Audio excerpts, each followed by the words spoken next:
Você gostaria de ser uma pessoa bem-sucedida, sem estresse?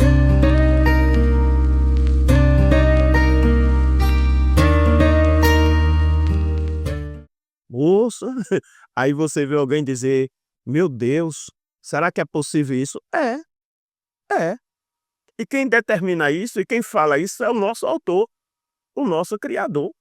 Mas infelizmente o ser humano empina sua cabeça, seu nariz e acha que sozinho ele resolve. E aí, meu irmão, se prepare para viver os piores estresses dessa vida. Mas o Senhor diz lá no livro de Isaías, capítulo 54, versículo 4: "Desde a antiguidade não se viu, nem com os ouvidos se ouviu, nem com os olhos se percebeu de um Deus além de ti, que trabalha em favor daquele que nele espera." Observe, Deus está dizendo que ele trabalha, ele vai trabalhar em seu favor, ele vai trabalhar para você. Você já pensou nisso? O que é Deus trabalhando para mim? Ele não está dizendo que eu vou estar de braço cruzado, que ele vai estar alimentando uma preguiça. O que ele está dizendo é que ele vai mover o céu em meu favor, para que eu seja bem-sucedido naquilo que eu colocar minhas mãos. E o mais gostoso é que debaixo dessa proteção e desta segurança que ele vai me favorecer, eu vou conquistar, eu vou conseguir, sem desespero, porque a mão dele vai me favorecer. No livro de Mateus, capítulo 6, no versículo 31, o Senhor diz assim: "Não ande ansioso." Ele falando para seus discípulos: "Não ande ansiosa como as pessoas andam, desesperado. Meu Deus, tem que comer, tem que beber, tem que vestir, tem que comprar roupa." E um desespero só, ele falou: "Não ande desesperado assim." Palavra de Jesus. E ele disse: "Olhe para os pássaros, veja a beleza que tem cada pássaro." E Jesus falou: "É meu Pai que alimenta cada um deles." Jesus também disse: "Olha para a beleza dos lírios do campo, a beleza de uma rosa, a beleza das flores." E o Senhor diz: "É meu Pai que cuida para que esse jardim seja tão lindo como os olhos de vocês estão percebendo." Mas o Senhor diz assim: se você quer ver o cuidado de Deus na vida de vocês, do jeito que ele faz com os pássaros, com as plantas, ele falou: busque o governo dele na sua vida. Busque ordenar sua vida conforme o governo dele. Entrega o governo da sua vida para ele. Decida orientar seus passos a partir do conselho dele, para que tenha ele como seu senhor. A palavra senhor, no original, significa dono. Tenha ele como seu dono. Abra mão do seu eu e decida viver conforme o conselho dele. A palavra do Senhor diz que as bênçãos do Senhor enriquece e não acrescenta dores. Então eu digo para você, Deus quer que você tenha uma vida bem-sucedida, mas não com estresse, não com desespero, não da maneira como muita gente aí tem vivido. Ele não está alimentando a preguiça, mas ele está dizendo que se eu decidir ordenar minha vida conforme o conselho dele, da palavra dele, ele diz que eu serei bem-sucedido sem o desespero que muita gente estão vivendo. Lá no livro de Josué, ele falou assim: "Olha, Josué, se você tiver cuidado de proceder conforme a orientação da minha palavra, você será bem-sucedido em tudo que você fizer. E eu vou estar com você em cada um dos seus passos." Já lá em Deuteronômio, capítulo 28, o Senhor diz que se nós decidir ordenar nossa vida conforme o conselho da palavra dele, ele diz que nós seremos abençoados na cidade, seríamos abençoados no campo. O fruto do nosso ventre, no caso, nossos filhos, nossa família seria abençoada. A nossa plantação seria abençoada por ele. Os nossos animais seriam abençoados por ele. No entrar, no sair, estava debaixo da bênção dele. Os inimigos que se levantar contra nós vai bater retirada fugido. E é a mão de Deus que vai trabalhar em seu favor, certo? E ele chega a dizer que você terá para emprestar e não para tomar emprestado. Meu Jesus, está na palavra dele, Deuteronômio, capítulo 28. Você vai ver as bênçãos de Deus liberada para quem decide obedecer a sua palavra. Então, no livro de Salmo 1, o salmista abriu o Salmo 1 dizendo assim: "Ó, você quer ser feliz?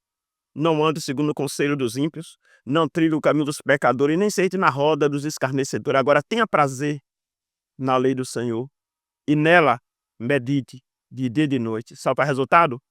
Você será como árvore plantada junto a ribeiro de águas, que vai dar fruto na estação própria. As folhas não caem, e tudo que fizer prosperará.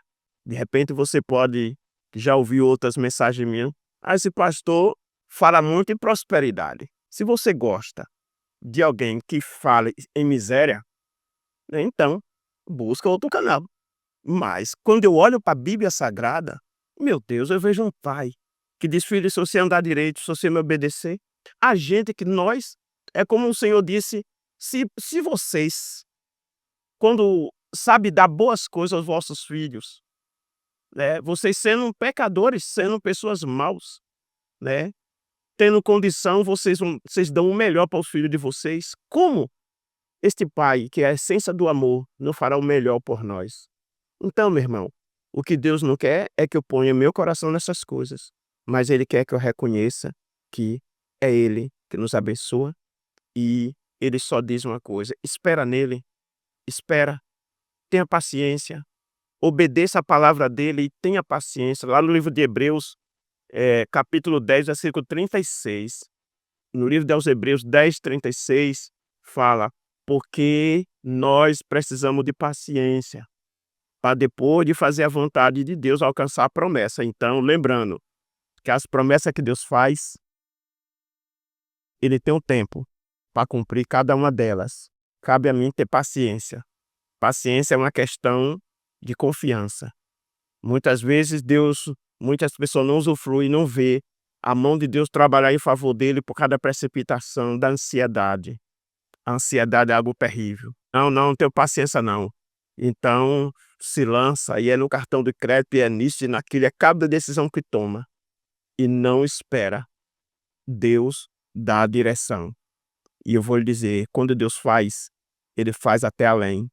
Isso aí está escrito no livro de Efésios, capítulo 3, versículo 20, que Deus vai fazer sempre além daquilo que nós pedimos ou pensamos. Vale a pena esperar em Deus. Vale a pena. Como Isaías diz lá, Isaías 64, versículo 4, diz que desde a antiguidade não se viu, nem com os ouvidos se ouviu, nem com os olhos se percebeu de um Deus além de ti, que trabalha em favor daquele que nele espera. Espera nele. Não cruza os braços, não. Trabalhe. Mas devido às atitudes, pensa duas vezes. Se você colocou diante dele, confie. Espera. Pode ter certeza, ele trabalha com o tempo. Ele é o dono do tempo. E ele usa o tempo. Ele não vai entrar no meu jogo, mas ele vai no tempo certinho. O relógio da providência não adianta nem atrasa. Pode ter certeza, vai chegar a resposta. Porque o céu vai estar trabalhando em teu favor. Porque Deus está vendo que você está esperando nele. Confia. Todos que confiaram no Senhor foram bem-sucedidos e foram honrados. Pode ver que quem sofreu foi quem duvidou, foi quem fez do seu jeito. Mantenha sua firmeza e sua confiança nele. O que há de vir, virá, não tardará. Você verá o céu trabalhando em teu favor. Assim como ele diz lá no livro de Mateus 6, 31, ele diz que se eu buscar o governo de Deus e toda a sua justiça, todas as demais coisas serão acrescentadas. Vai ter coisa que Deus vai lhe acrescentar que você nem pediu, mas só por você ter tido prazer em obedecer a palavra dele, caminhar conforme o conselho da sua palavra, Deus vai lhe acrescentar. E eu ainda vou muito mais. No livro de Salmos 37, acho que é versículo 5, 4 ou 5, diz que deleita no Senhor, tenha prazer nele, e ele vai conceder desejos do seu coração. Olha que coisa linda, que pai maravilhoso. Ele sabe coisa que você deseja. Com certeza, se a palavra de Deus está em seu coração, se você tem prazer na palavra dele, você não vai ter um desejo ruim, um desejo para o mal seu nem de alguém, entendeu? Mas tem coisas que Deus, por ver você ter prazer em obedecer a ele, em fazer a vontade dele, ele vai conceder. Deus te abençoe, que você possa viver o melhor de Deus ainda nessa terra, fazendo a vontade dele. E isso você vai viver sem estresse, sem desespero, porque as bênçãos do Senhor enriquecem e não acrescenta dores. Deus te abençoe.